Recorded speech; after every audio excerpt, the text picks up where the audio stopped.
Somnifère, le podcast. Bonsoir à toutes et à tous, nous sommes le jeudi 10 février et Somnifère vous propose de finir la semaine tout en légèreté avec l'histoire d'une gouvernante presque aveugle tant elle est myope. Mais si elle ne voit pas grand-chose de ce qui l'entoure, elle dispose toutefois d'une faculté hors du commun puisqu'elle est capable de voir à un niveau microscopique. Cette particularité lui offre une autre perspective sur la vie. C'est un joli conte de l'autrice George Sand intitulé « La fée aux gros yeux ». Un bonne nuit tout spécial ce soir à Kelly de Tours, Sophie et Enzo d'Anderlu, Anaïs de Perpignan, Émilie, Nicolas, Ousmane et Lisa de Paris, Raphaël de Vichy, Fabienne de Niort, Inaya de Dakar, Marie de Montluçon et Marie de Lagny-sur-Marne, et merci d'avoir partagé Somnifère sur vos réseaux sociaux. Plus d'infos en description de cet épisode. Je vous souhaite une excellente nuit et maintenant place à notre séance de relaxation. La séance de relaxation.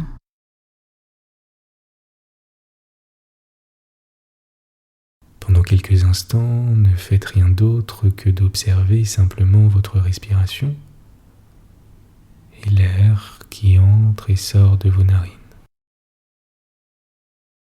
Et vous pouvez, si votre position le permet, mettre une main sur votre ventre et vous laisser bercer par ces mouvements.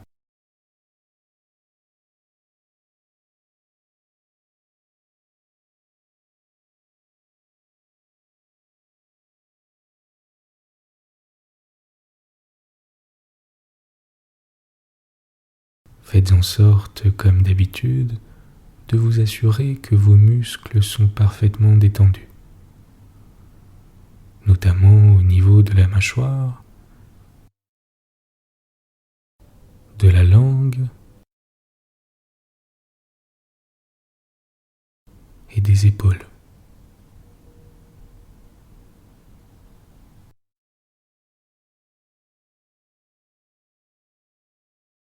Portez à présent toute votre attention sur vos deux mains et observez simplement vos sensations pendant quelques instants.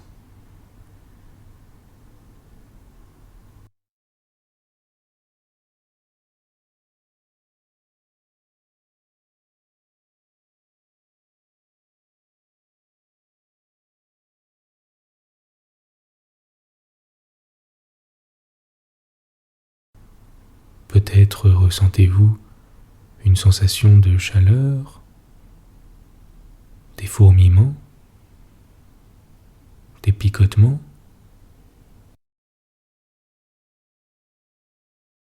Laissez cette sensation remonter lentement le long de vos avant-bras.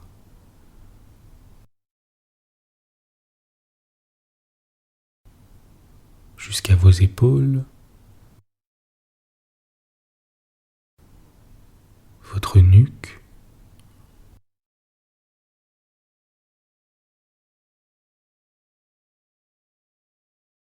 et l'ensemble de votre dos.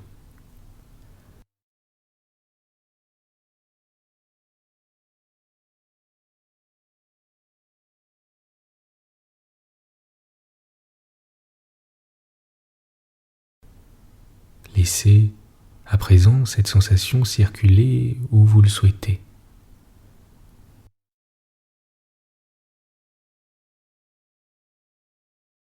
Autorisez-vous simplement à ne porter votre attention que sur cette sensation.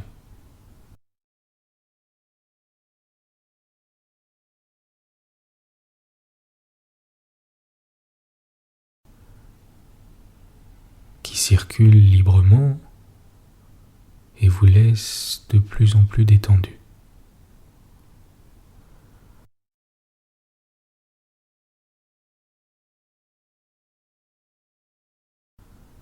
Laissez votre respiration s'apaiser, s'adoucir, et votre corps s'enfoncer dans le matelas un peu plus à chaque expire.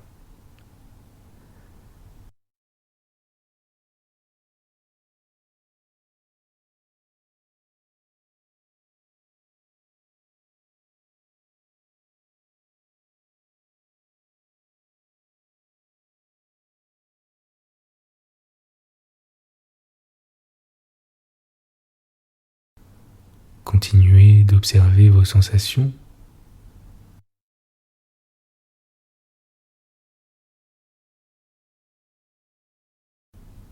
Les appuis de votre corps contre le matelas.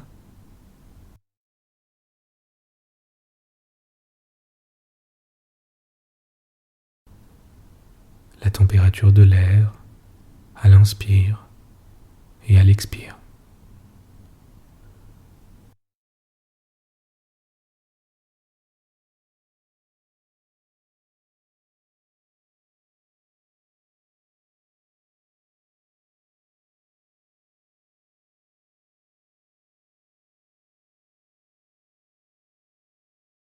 Votre ventre qui monte et qui descend.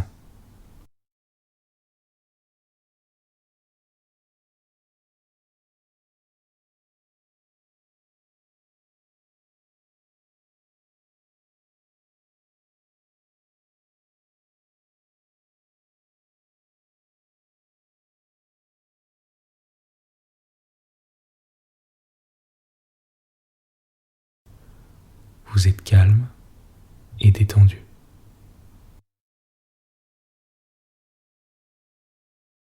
L'histoire du soir. Elsie avait une gouvernante irlandaise fort singulière. C'était la meilleure personne qui fût au monde, mais quelques animaux lui étaient antipathiques à ce point qu'elle entrait dans de véritables fureurs contre eux.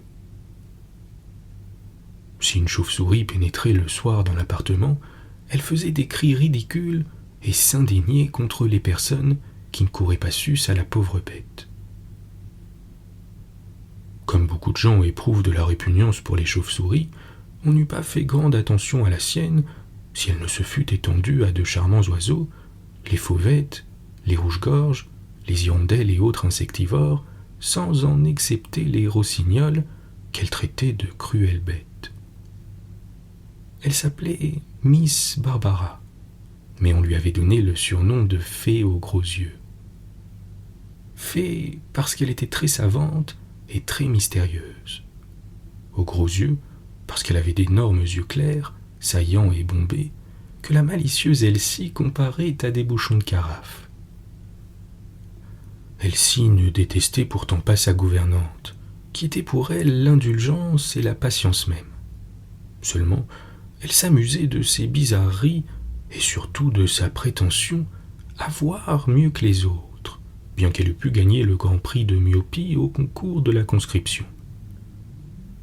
Elle ne se doutait pas de la présence des objets, à moins qu'elle ne les touchât avec son nez, qui par malheur était des plus courts. Un jour qu'elle avait donné du front dans une porte à demi ouverte, la mère d'Elsie lui avait dit « Vraiment, un jour, vous vous ferez grand mal. Je vous assure, ma chère Barbara, que vous devriez porter des lunettes. » Barbara lui avait répondu avec vivacité. « Des lunettes, moi, jamais. Je craindrais de me gâter la vue. » Et comme on essayait de lui faire comprendre que sa vue ne pouvait pas devenir plus mauvaise, elle avait répliqué sur un ton de conviction triomphante qu'elle ne changerait avec qui que ce soit les trésors de sa vision. Elle voyait les plus petits objets comme les autres avec les loupes les plus fortes. Ses yeux étaient deux lentilles de microscope qui lui révélaient à chaque instant des merveilles inappréciables aux autres. Le fait est qu'elle comptait les fils de la plus fine batiste et les mailles des tissus les plus déliés, là où Elsie, qui avait ce qu'on appelle de bons yeux, ne voyait absolument rien. Longtemps, on l'avait surnommée Miss Frog, grenouille. Et puis, on l'appela Miss Maybug, hanneton, parce qu'elle se cognait partout. Enfin, le nom de Fée aux gros yeux prévalut, parce qu'elle était trop instruite et trop intelligente pour être comparée à une bête, et aussi parce que tout le monde, en voyant les découpures et les broderies merveilleuses qu'elle savait faire, disait « c'est une véritable fée ». Barbara ne semblait pas indifférente à ce compliment, et elle avait coutume de répondre « Qui sait, peut-être ». Un jour, Elsie lui demanda si elle disait sérieusement une pareille chose, et Miss Barbara répéta d'un air malin. « Peut-être, ma chère enfant, peut-être. » Il n'en fallut pas davantage pour exciter la curiosité d'Elsie. Elle ne croyait plus aux fées car elle était déjà grandelette, elle avait bien 12 ans. Mais elle regrettait fort de n'y plus croire, et il n'eût pas fallu la prier beaucoup pour qu'elle y crût encore. Le fait est que Miss Barbara avait d'étranges habitudes. Elle ne mangeait presque rien et ne dormait presque pas. On n'était même pas bien certain qu'elle dormît, car on n'avait jamais vu son lit défait. On disait qu'elle le refaisait elle-même chaque jour de grand matin en s'éveillant, parce qu'elle ne pouvait dormir que dans un lit dressé à sa guise. Le soir, aussitôt qu'Elsie quittait le salon en compagnie de sa bonne qui couchait auprès d'elle, Miss Barbara se retirait avec empressement dans le pavillon qu'elle avait choisi et demandé pour logement, et on assurait qu'on y voyait de la lumière jusqu'au jour. On prétendait même que la nuit, elle se promenait avec une petite lanterne, en parlant tout haut avec des êtres invisibles. La bonne d'Elsie en disait tant qu'un beau soir, Elsie éprouva un irrésistible désir de savoir ce qui se passait chez sa gouvernante et de surprendre les mystères du pavillon. Mais comment oser aller la nuit dans un pareil endroit? Il fallait faire au moins 200 pas à travers un massif de lilas que couvrait un grand cèdre, suivre sous ce double ombrage une allée étroite, sinueuse et toute noire. Jamais, pensa Elsie, je n'aurai ce courage-là. Les sots propos des bonnes l'avaient rendue peureuse. Aussi ne s'y hasarda-t-elle pas. Mais elle se risqua pourtant le lendemain à questionner Barbara sur l'emploi de ses longues veillées. « Je m'occupe, » répondit tranquillement la fée aux gros yeux. « Ma journée entière vous est consacrée, le soir m'appartient. Je l'emploie à travailler pour mon compte. »« Vous ne savez donc pas tout, que vous étudiez toujours. Plus on étudie, mieux on voit qu'on ne sait rien encore. Mais qu'est-ce que vous étudiez donc tant? Le latin, le grec? Je sais le grec et le latin. C'est autre chose qui m'occupe. Quoi donc? Vous ne voulez pas le dire. Je regarde ce que moi seul je peux voir. Vous voyez quoi? Permettez-moi de ne pas vous le dire, vous voudriez le voir aussi et vous ne pourriez pas, ou vous le verriez mal, ce qui serait un chagrin pour vous. C'est donc bien beau ce que vous voyez. Plus beau que tout ce que vous avez vu et verrez jamais de beau dans vos rêves. Ma chère Miss Barbara, faites-le-moi voir, je vous en supplie. Non, mon enfant, jamais. Cela ne dépend pas de moi. Eh bien, je le verrai, s'écria Elsie dépitée. J'irai la nuit chez vous, et vous ne me mettrez pas dehors. Je ne crains pas votre visite. Vous n'oseriez jamais venir. Il faut donc du courage pour assister à vos sabbats. Il faut de la patience, et vous en manquez absolument. Elsie prit de l'humeur et parla d'autre chose. Puis elle revint à la charge et tourmenta si bien la fée que celle-ci promit de la conduire le soir à son pavillon, mais en l'avertissant qu'elle ne verrait rien ou ne comprendrait rien à ce qu'elle verrait. Voir quelque chose de nouveau, d'inconnu, quelle soif, quelle émotion pour une petite fille curieuse. Elsie n'eut pas d'appétit à dîner, elle bondissait involontairement sur sa chaise, elle comptait les heures, les minutes. Enfin, après les occupations de la soirée, elle obtint de sa mère la permission de se rendre au pavillon avec sa gouvernante. À peine était-elle dans le jardin qu'elles firent une rencontre dont Miss Barbara parut fort émue. C'était pourtant un homme d'apparence très inoffensive que M. Batte, le précepteur des frères d'Elsie. Il n'était pas beau. Maigre, très brun, les oreilles et le nez pointus, et toujours vêtu de noir de la tête aux pieds, avec des habits à longues basques très pointus aussi. Il était timide, craintif même. Hors de ses leçons, il disparaissait comme s'il eût éprouvé le besoin de se cacher. Il ne parlait jamais à table, et le soir, en attendant l'heure de présider au coucher de ses élèves, il se promenait en rond sur la terrasse du jardin, ce qui ne faisait de mal à personne, mais paraissait être l'indice d'une tête sans réflexion, livrée à une oisiveté stupide. Miss Barbara n'en jugeait pas ainsi. Elle avait M. Batt en horreur, d'abord à cause de son nom, qui signifie chauve-souris en anglais. Elle prétendait que quand on a le malheur de porter un pareil nom, il faut s'expatrier afin de pouvoir s'en attribuer un autre en pays étranger. Et puis, elle avait toutes sortes de préventions contre lui. Elle lui en voulait d'être de bon appétit, elle le croyait vorace et cruel. Elle assurait que ces bizarres promenades en rond dénotaient les plus funestes inclinations et cachaient les plus sinistres desseins. Aussi, lorsqu'elle le vit sur la terrasse, elle frissonna. Elsie sentit trembler son bras auquel le sien s'était accroché.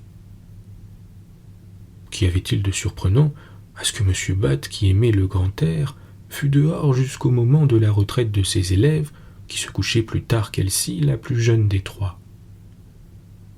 Miss Barbara n'en fut pas moins scandalisée, et en passant auprès de lui, elle ne put se retenir de lui dire d'un ton sec. « Est-ce que vous comptez rester là toute la nuit ?» M. Batt fit un mouvement pour s'enfuir, mais craignant d'être impoli, il s'efforça pour répondre et répondit sous forme de question.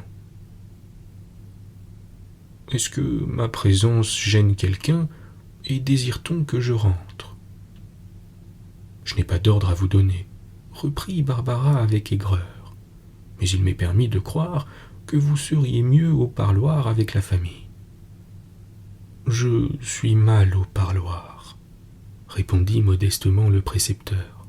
« Mes pauvres yeux y souffrent cruellement de la chaleur et de la vive clarté des lampes. »« Ah, vos yeux craignent la lumière, j'en étais sûr. Il vous faut tout au plus le crépuscule. Vous voudriez pouvoir voler en rond toute la nuit. » Naturellement, répondit le précepteur en s'efforçant de rire pour paraître aimable. Ne suis-je pas une batte ? Il n'y a pas de quoi se vanter, s'écria Barbara en frémissant de colère. Et elle entraîna Elsie interdite dans l'ombre épaisse de la petite allée. Ses yeux, ses pauvres yeux, répétait Barbara en haussant convulsivement les épaules.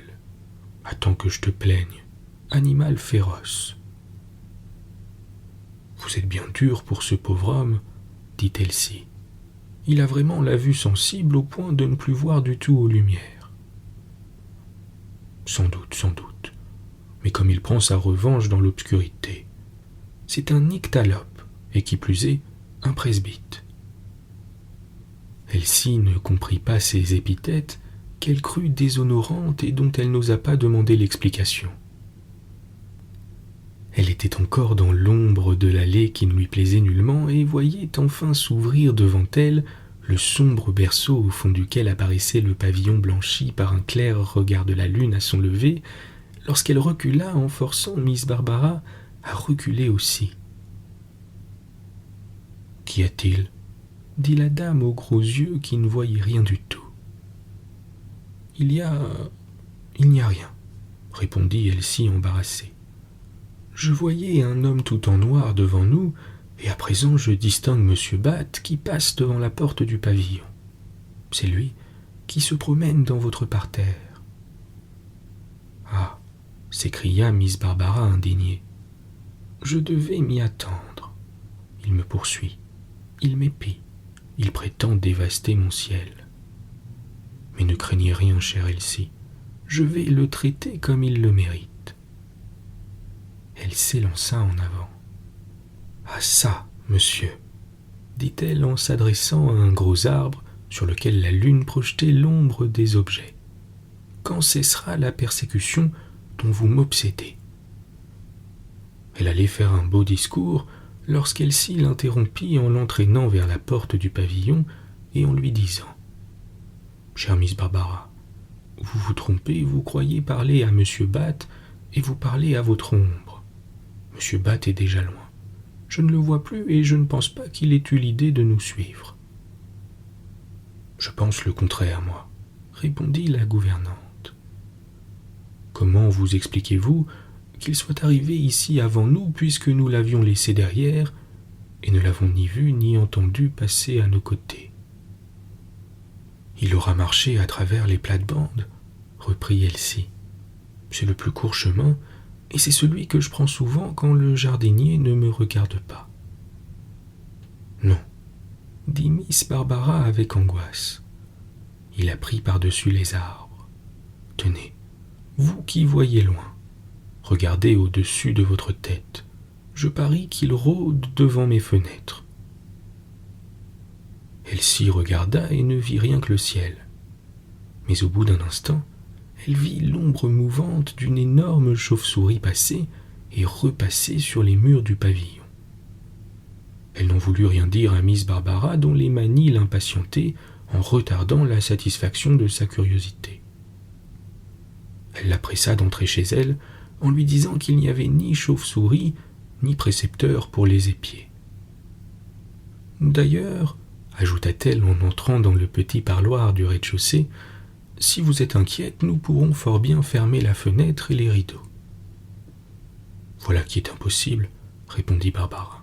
« Je donne un bal et c'est par la fenêtre que mes invités doivent se présenter chez moi. »« Un bal ?» s'écria Elsie stupéfaite. « Un bal dans ce petit appartement ? Des invités qui doivent entrer par la fenêtre ?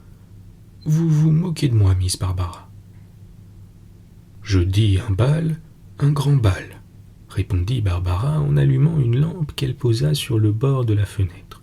« Des toilettes magnifiques, un luxe inouï. »« Si cela est, dit-elle si ébranlée par l'assurance de sa gouvernante, je ne puis rester ici dans le pauvre costume où je suis. Vous eussiez dû m'avertir, j'aurais mis ma robe rose et mon collier de perles. »« Oh ma chère, » répondit Barbara en plaçant une corbeille de fleurs à côté de la lampe.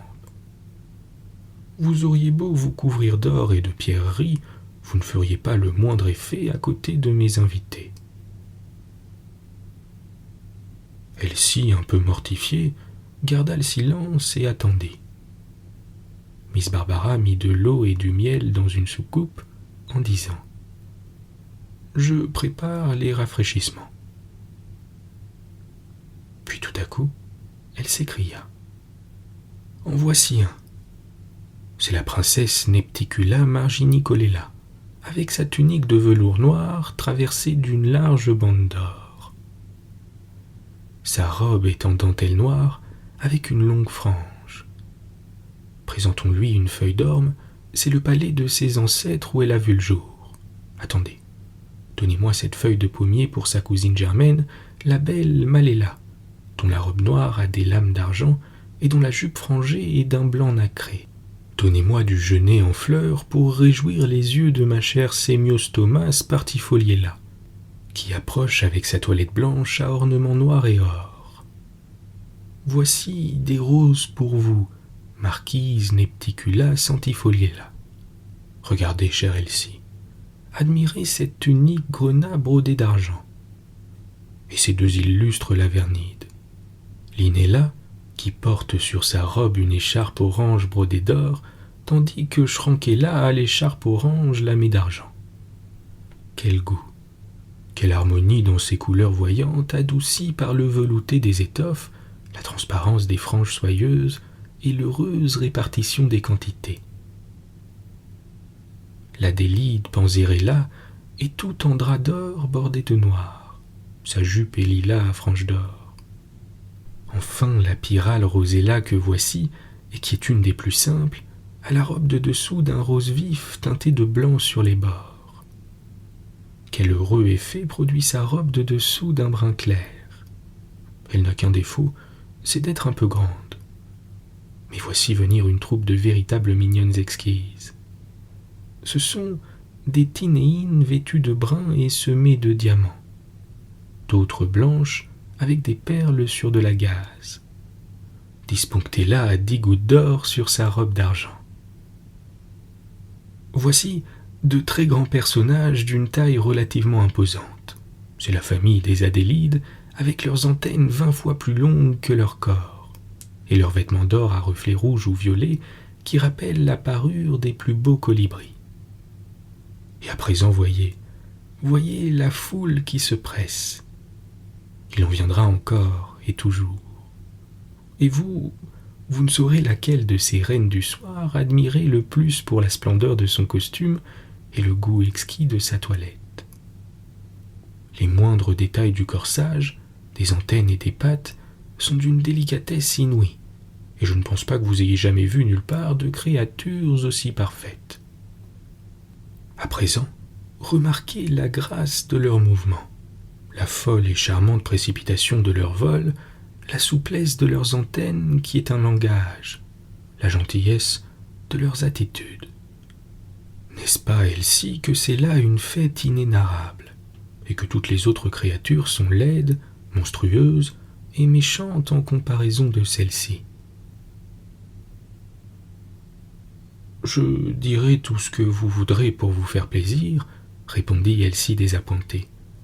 Mais la vérité est que je ne vois rien, ou presque rien, de ce que vous me décrivez avec tant d'enthousiasme. J'aperçois bien autour de ces fleurs et de cette lampe des vols de petits papillons microscopiques, mais je distingue à peine des points brillants et des points noirs, et je crains que vous ne puisiez dans votre imagination les splendeurs dont il vous plaît de les revêtir. Elle ne voit pas, elle ne distingue pas, s'écria douloureusement la fée aux gros yeux. Pauvre petite, j'en étais sûr, je vous l'avais bien dit, que votre infirmité vous priverait des joies que je savoure. Heureusement, j'ai su compatir à la débilité de vos organes. Voici un instrument dont je ne me sers jamais, moi, et que j'ai emprunté pour vous à vos parents. Prenez et regardez. Elle offrait à Élise une forte loupe dont, faute d'habitude, Elsie eut quelque peine à se servir. Enfin, elle réussit, après une certaine fatigue, à distinguer la réelle et surprenante beauté d'un de ces petits êtres. Elle en fixa un autre et vit que Miss Barbara ne l'avait pas trompée. L'or, la pourpre, l'améthyste, le grenat, l'orange, les perles et les roses se condensaient en ornements symétriques sur les manteaux et les robes de ces imperceptibles personnages. Elsie demandait naïvement pourquoi tant de richesse et de beauté étaient prodiguées à des êtres qui vivent tout au plus quelques jours et qui volent la nuit à peine saisissables au regard de l'homme. « Ah voilà !» répondit en riant la fée aux gros yeux. « Toujours la même question. Ma pauvre Elsie, les grandes personnes la font aussi. C'est-à-dire qu'elles n'ont pas plus que les enfants l'idée saine des lois de l'univers. Elles croient que tout a été créé pour l'homme et que ce qu'il ne voit pas ou ne comprend pas ne devrait pas exister.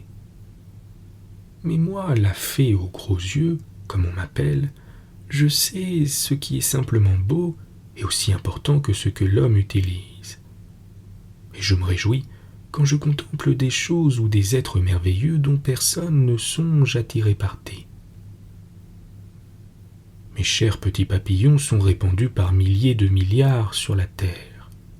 Ils vivent modestement en famille sur une petite feuille, et personne n'a encore eu l'idée de les tourmenter. Fort bien, dit Elsie, mais les oiseaux, les fauvettes, les rossignols s'en nourrissent, sans compter les chauves-souris.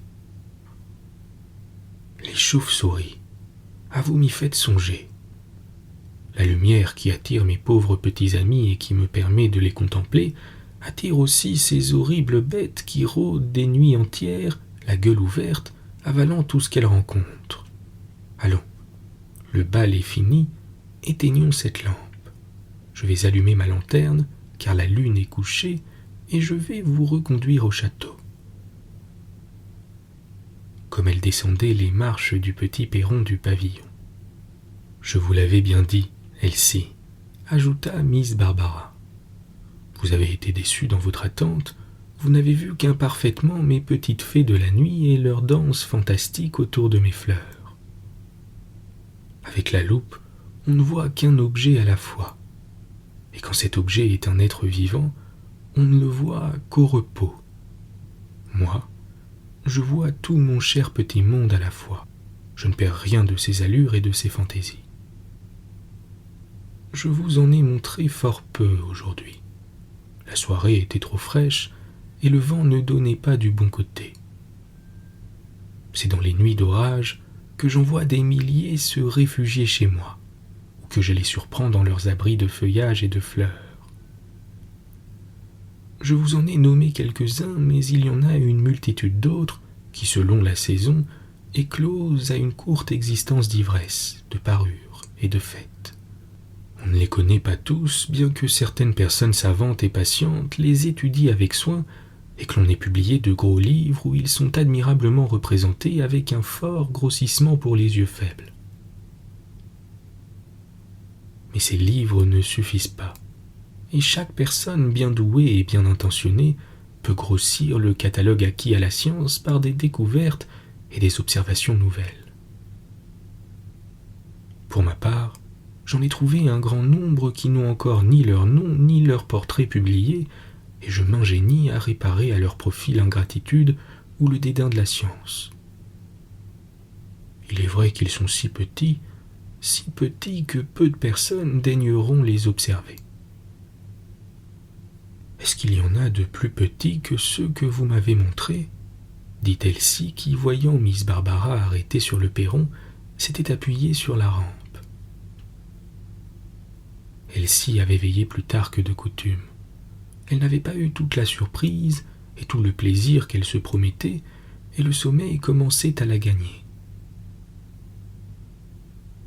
Il y a des êtres infiniment petits dont on ne devrait pas parler sans respect, répliqua Miss Barbara qui ne faisait pas attention à la fatigue de son élève. Il y en a qui échappent au regard de l'homme et au plus fort grossissement des instruments. Du moins, je le présume et je le crois, moi qui en vois plus que la plupart des gens n'en peuvent voir. Qui peut dire à quelle dimension, apparente pour nous, s'arrête la vie universelle? Qui nous prouve que les puces n'ont pas des puces, lesquelles nourrissent à leur tour des puces qui en nourrissent d'autres, et ainsi jusqu'à l'infini. Quant aux papillons, puisque les plus petits que nous puissions apercevoir sont incontestablement plus beaux que les gros, il n'y a pas de raison pour qu'il n'en existe pas une foule d'autres encore plus beaux et plus petits dont les savants ne soupçonnent l'existence. Miss Barbara en était là de sa démonstration, sans se douter qu'Elsie, qui s'était laissée glisser sur les marches du perron, dormait de tout son cœur. Lorsqu'un choc inattendu souleva brusquement la petite lanterne des mains de la gouvernante et fit tomber cet objet sur les genoux d'Elsie, réveillée en sursaut. « Une chauve-souris !» s'écria Barbara éperdue en cherchant à ramasser la lanterne éteinte et brisée.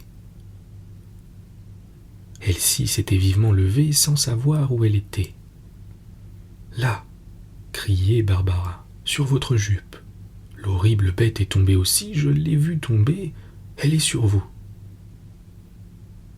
Elsie n'avait pas peur des chauves-souris, mais elle savait que si un choc léger les étourdit, elles ont de bonnes petites dents pour mordre quand on veut les prendre.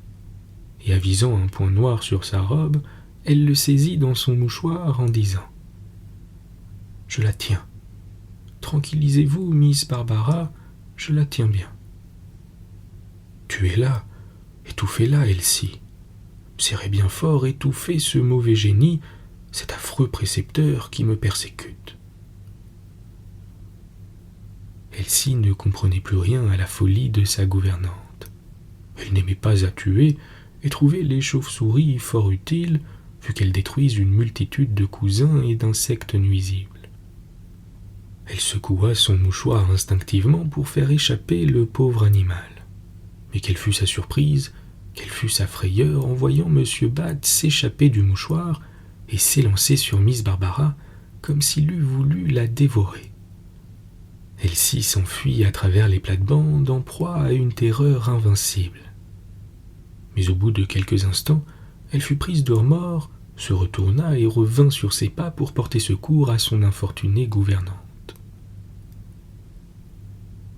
Miss Barbara avait disparu et la chauve-souris volait en rond autour du pavillon. « Mon Dieu !»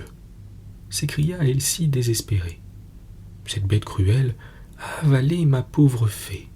Ah, si j'avais su, je ne lui aurais pas sauvé la vie. » La chauve-souris disparut et M. Bat se trouva devant Elsie.